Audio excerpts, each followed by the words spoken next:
This case takes place in the Republic of Ireland on the 12th of January 2020.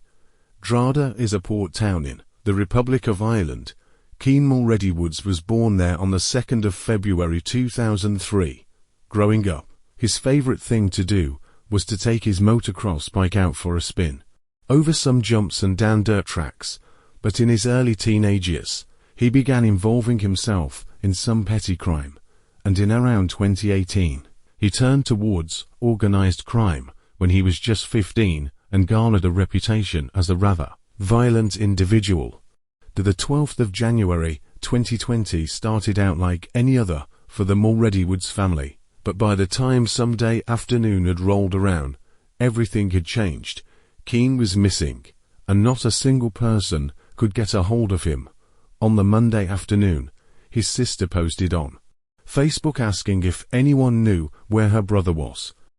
The last time Keane had been seen was on the Sunday evening near his home. Earlier that day, Keane had called his mother to ask her to leave him some money to pay for a taxi home. Since then, none of his family or friends had been able to get a hold of him. He was last seen wearing a navy blue Hugo Boss tracksuit, black Hugo Boss runners, or along with a Canada Goose jacket and a Gucci baseball cap. Eventually, his family reported him missing to the Garda, which is the name for the National Police Service in the Republic of Ireland. When the officers took a closer look at Keane's history, they realized his family had a good reason to be worried.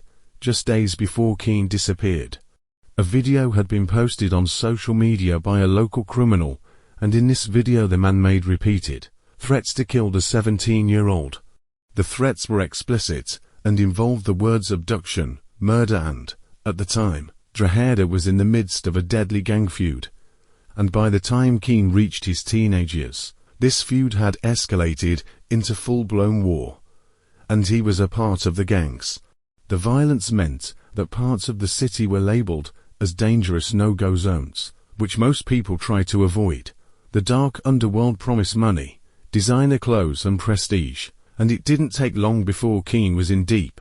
He became involved in one of the major dealing gangs right at the time. When its rivalry with a competing gang was starting to heat up, this was not the type of gang war where the violence was limited to threats and demonstrations of superiority. This was much more brutal than that. Keane's group carried weapons and they weren't afraid to use them. They also had a knack for building pipe bombs and petrol bombs, which they used to attack their opponents' hideouts. Before long, Keane was playing a first-hand role in the violence. In 2019, he smashed a window and threw a petrol bomb inside of the home of a boy who owed the gang money. Keane told them he would burn them alive in their beds, and he claimed he didn't do it properly last time. Not long after this incident, he was arrested and charged with possession of illegal substances. There are also reports that Keane tortured and killed a woman's cat because this woman owed him money, and she couldn't pay it back in time. This is but a few of the things that Keane had been accused of, and what gave him the reputation of an extremely violent young man. By the time of his disappearance, Keane was already very well known by the police. But some of this troubling information came to light after Keane was reported missing.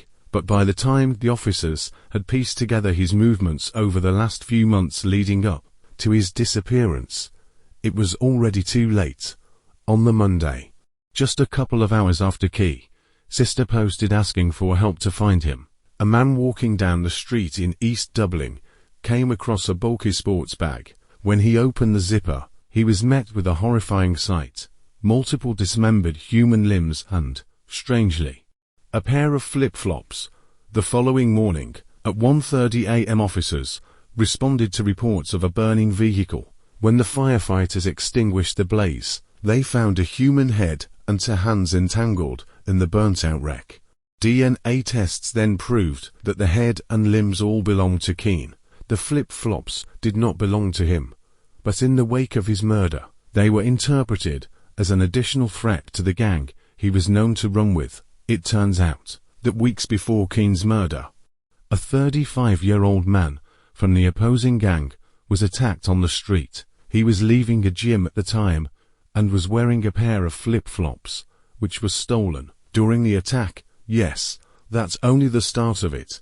Someone from Keane's gang then posed for a photo with the sandals and posted the image on social media with a caption mocking the guy they belonged to. The man who owned these flip-flops was Robbie Lawler. The murder and dismemberment of a teenager might seem like an overly dramatic retaliation for the loss of a pair of sandals, but for those who knew Robbie Lawler's reputation, it was exactly his style. Robbie was a hitman and was a member of a gang known as the Anti-Maguire faction. He became the prime suspect in the murder of Keane. He was also the chief suspect for a string of other killings, including that of criminal Mark Bryan in 2005, David Fred Lynch in 2009, his friend Noel Deans, and his former best friend Kenneth Finn in 2018. He had a vicious reputation on the streets, and even those on his side knew not to cross him. I've seen reports from people who were in prison with him who spoke about the fear he instilled in the other inmates. Sadly, despite his violent record, he was released from prison from just 1 month before Keane's murder. Robbie was then tied to Keane's death when one of his associates pointed investigators in the direction of the house where the teenager had been murdered.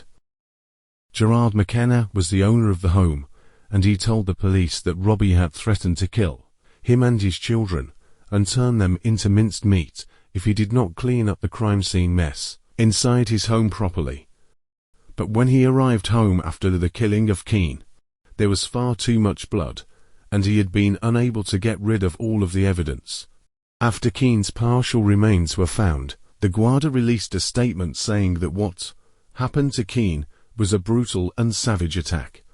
Keane's family were, of course, devastated by his death and the way in which his body had been so gruesomely discarded and mutilated.